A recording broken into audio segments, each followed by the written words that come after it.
All right, what's up, WWE Games fans? This is Aaron, THQ Tank Kaufman, your official WWE Games community manager, and I'm back once again, as I am every week, with another rousing edition of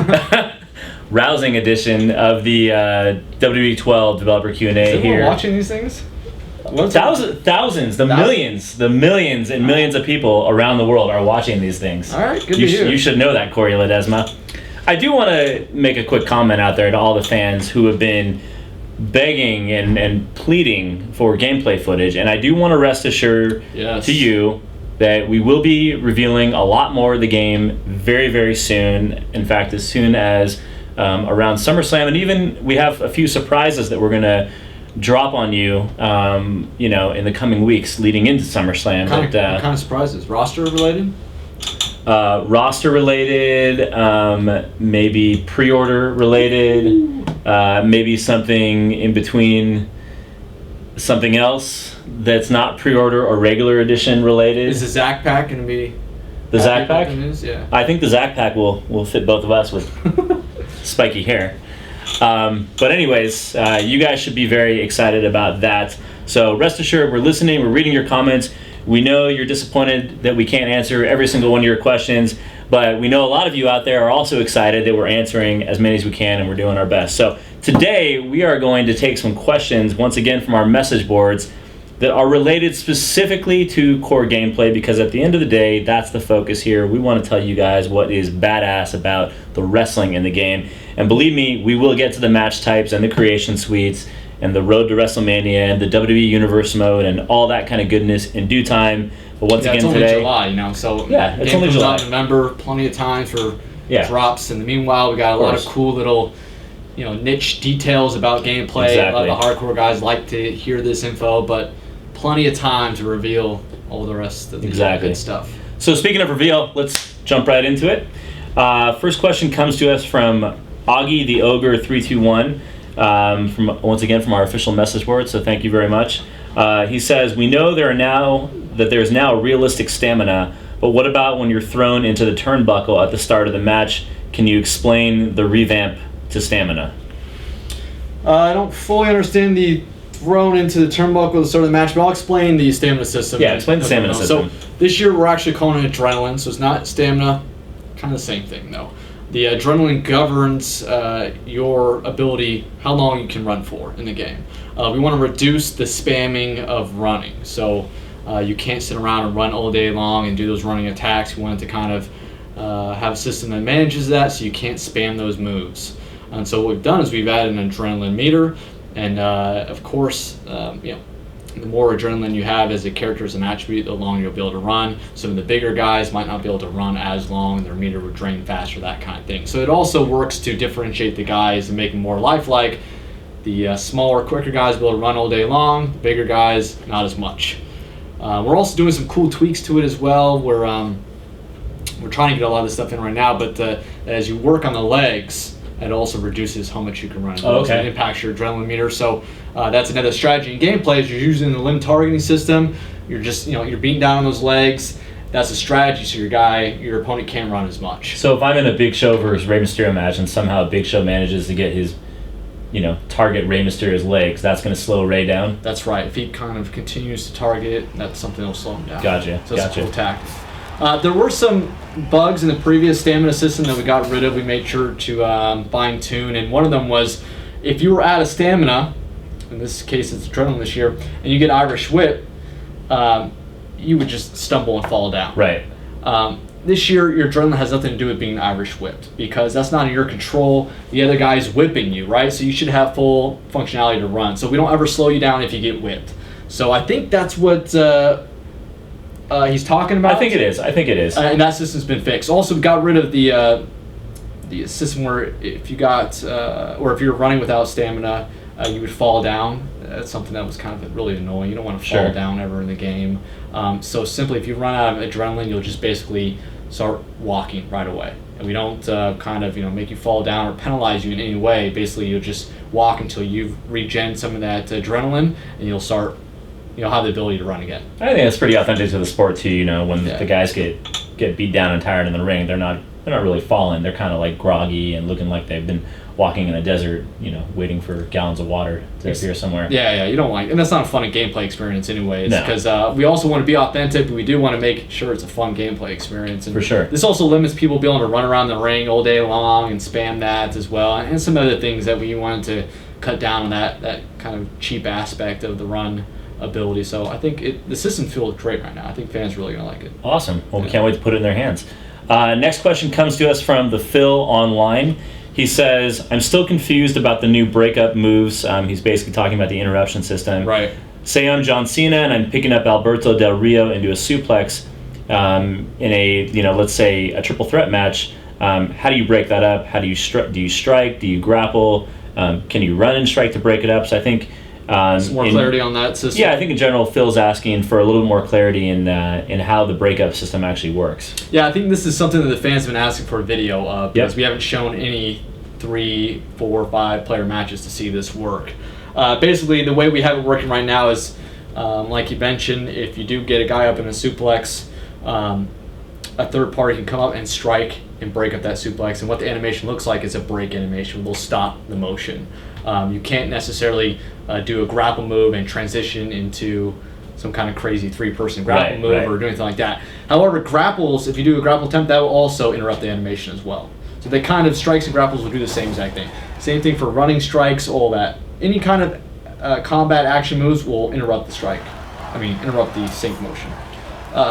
And also, another good detail about this is that we've tuned the system so that, say I am doing a suplex, we don't want the interruption system to be so annoying or cheap that if I'm all the way on my way down doing the suplex and I strike you at the very end, it breaks, that's not really a satisfying experience. So we actually, throughout the whole animation, say the animation's this long, we'll pick frames about this frame to this frame, you can interrupt it. And we go in there, we set those parameters ourselves, just so we say, it feels good that you can't interrupt the suplex past some point that we kind of do for each move. That's a little bit like the reversal system in All Stars, where you had to know the exact timing and that that window. Right. And that's kind of what it feels like. It's almost like a mini game within itself to know when you can interrupt the moves. Yeah, it kind of is. We have a really big window for you can do it, so it's not that complicated where you have to know some exact timing just to clarify. It's pretty much from the beginning of the move towards some portion at the end where we say, you know what, this is the point of no return, where it just won't look good and it won't make sense. It'll be annoying if the move can be interrupted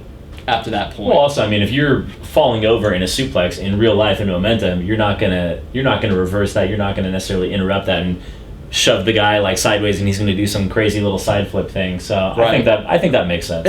We think it makes sense as well, and it's playing really well. We just you got to find that balance, and hopefully there aren't any moves that we've been able to fine tune them all, so there aren't any moves that don't feel good. But we did a very thorough job kind of reviewing all the animations and making sure that system's nice and it makes sense where we're setting those parameters. So I think fans will like it. Cool. And I think we will do our best to make our first Inside the Ring video a focus on the triple threat match. So you guys can be excited about that. Also, one other thing, someone asked about whether you can break tag team moves, which are 3 people sync moves and a 4th person comes in, and you can do that as well. You can break those fantastic. Moves. Yep. So those cool. Well, it's good to know the system goes that deep. Yeah. Next question comes to us from Goku Bob, and this may just be a point of clarification, but he's asking, is there a new minigame within gameplay not including Breaking Point and Predator, which I think he's referring to the new technology. Right. I think in general, Goku's just asking, are there any other types of minigames within the matches, and though we're not talking specifically about match types just yet. Right.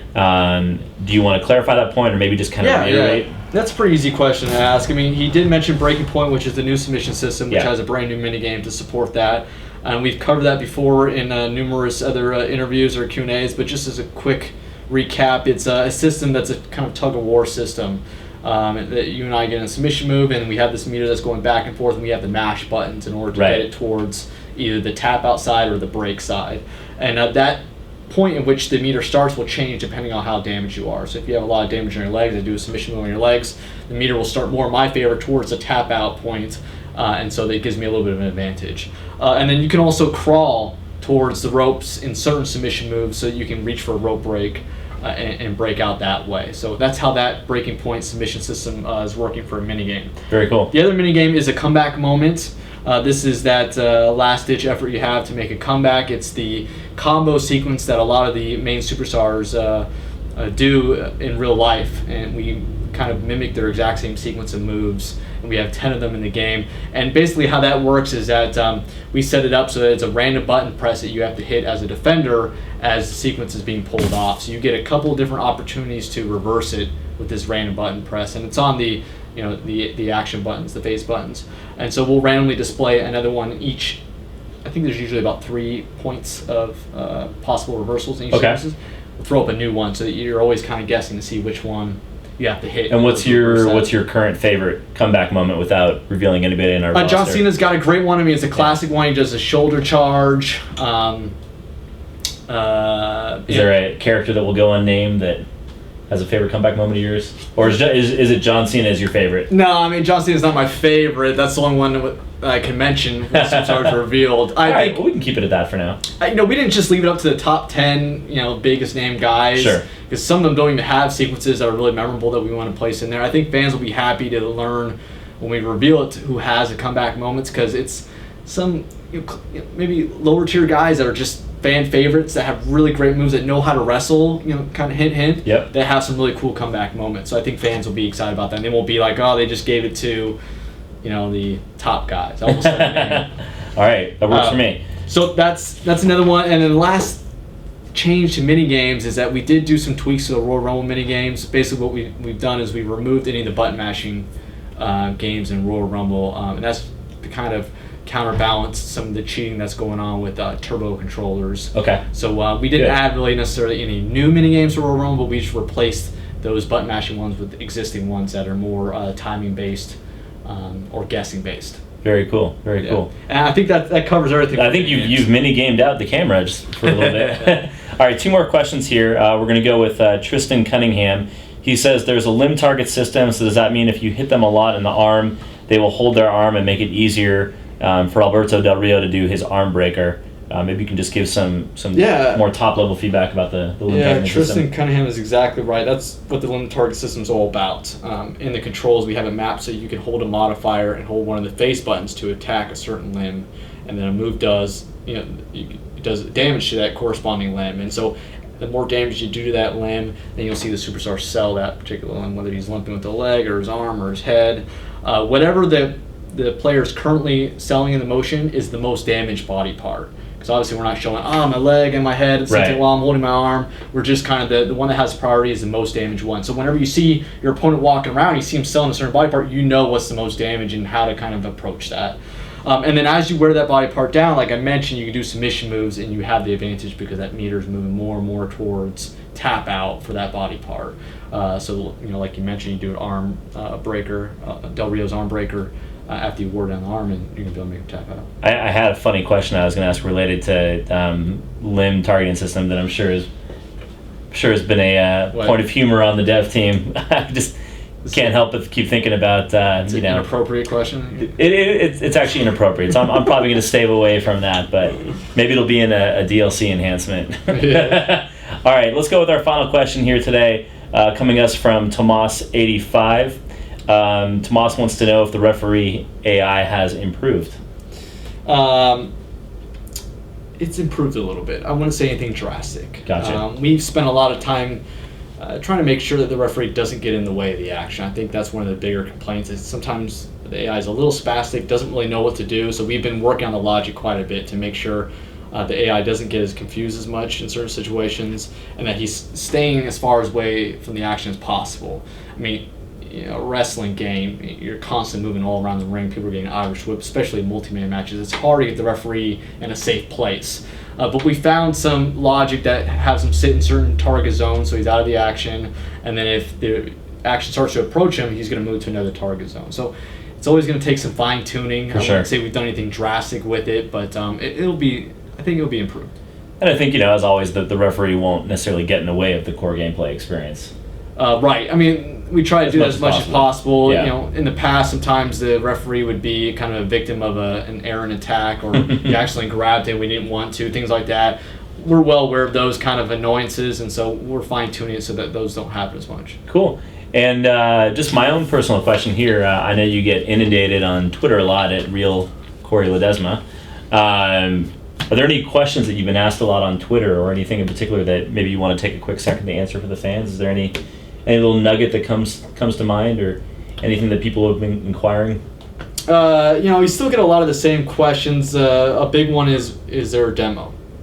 And I mentioned a couple times on Twitter, but we just haven't announced what our plans are yet, and we still have a lot of time to November. But of course, leading up to the launch, we're going to announce what those plans are, if there are any. For sure. So we got to ask the community just to stay patient on that one because we're just not ready to announce it yet. So I get that a lot. And then we also get a lot of questions about the roster, so people are really chomping at the bit to get information about who made the game. And we talked about the roster being announced a lot earlier this year in August, mid-August, around SummerSlam time. So that's at least it's sooner than the past year. Absolutely. They get that information. Absolutely. And we already talked about how big the roster is. I get a lot of people asking, is it bigger than last year? How many guys are in it? And it's a really big roster. Kind of mentioned before, but we're kind of going all out with this one. We're trying to get a lot of big names in there, a lot of cool legends. Best roster ever? You're going to get me in trouble with that kind of question. Me personally, it's the annual question. I know. Me personally, Yeah. I think it's a phenomenal roster. One of the best. I mean, it's kind of hard to say it's the best because in the past, the WWE roster was very, very strong. Yeah, you always have to look at what the WWE talent of the current year is, right?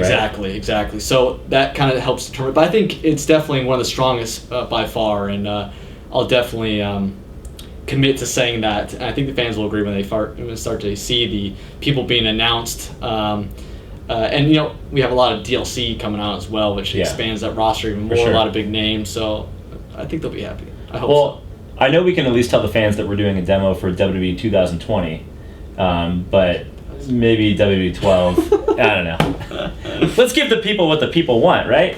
Yes, we'll tell you soon. I think the fans want a demo. They want to play gameplay for itself. We keep talking about how great it is, and proof is in the pudding, right? And so me personally, I went out there and said, hey, look, I'd love to give demo to the fans, but there's a lot of factors that weighs into that, and it's not just a decision yes or no. There's a lot of impacts it has on the dev team and a lot of other factors that go into it. But I think if this year of any years is a perfect year for a demo, right? I mean, Yep. Overhaul gameplay, so you want to check that out. And I think at this point we'll let the fans take what they can from those elusive messages. So that's all we got for you this week. WWE Games fans out there, we'd like to thank you once again for submitting all of your questions to us on the message boards. Next week we are actually going to be taking questions from our Twitter account, which is twitter.com / WWE Games. And of course you can follow myself at THQ_tank and Mr. Corey Ledesma here at Real Corey Ledesma. That's all we got for this week. Any final words you want to say out there to all your millions? Millions, huh? I don't think I'm at millions, but you're in the thousands, but you know. Yeah, I mean, we appreciate all the dedication our fans have in participating in these Q&As and our FAQ project. We're just so lucky to have such a loyal fan base, so I really appreciate it. And it really motivates the team to see your feedback and your encouragement. I know there's some negativity around there, and I would just encourage you to be patient. There's a laundry list of things people want in the game, and we only can get to so much each year. Absolutely. So we're working really hard. We know what those things are that you want, and although I might sometimes say maybe next year, we're really striving hard to make sure this game is the bee's knees. There you go. We think fans are going to love it. Very cool. We're excited. So once again, fans, stay tuned. We've got some exciting surprises coming up in the next few weeks, and as we head into SummerSlam, make sure to watch Money in the Bank this Sunday live on pay-per-view. It's going to be an exciting show.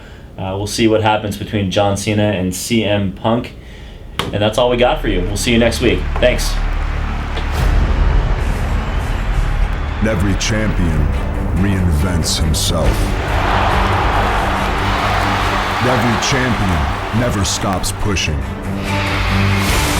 Bigger.